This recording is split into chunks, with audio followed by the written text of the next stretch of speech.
Hello friends, आज मी तुम्हाला कच्च्या केळापासून भाजी बनवून दाखवणार आहे। मी 5 केळं घेतले, त्याची साल काढून घेतली।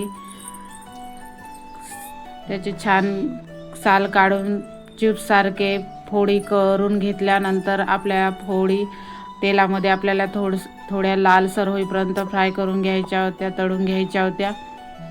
ते मी तळण्यासाठी कढईमध्ये तेल टाकून तळून घेतल्या।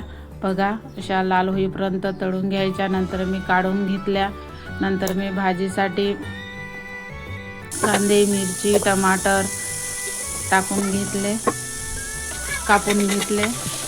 त्यानंतर त्याच कढईमध्ये मी तेल टाकून कांदा मिरची परतून घेतली, लसूण जिरं पण टाकून घेतलं, टमाटर पण टाकून घेतलं, थोडा शेंगदाण्याचा बुरका पण टाकून घेतला कारण भाजीला छान टेस्ट येते। त्यानंतर मी तिखट मीठ हळद पण टाकून घेतली कारण सिंपलमध्येच खूप छान भाजी होते। नंतर ते आपण फ्राय केलेले केळाचे फोडी पण टाकून घेतल्या।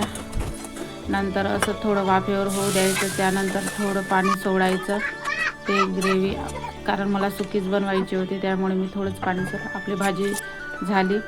बघा, माझ्या चॅनलला सबस्क्राईब लाईक करत जा आणि तुम्हाला कसा वाटला व्हिडिओ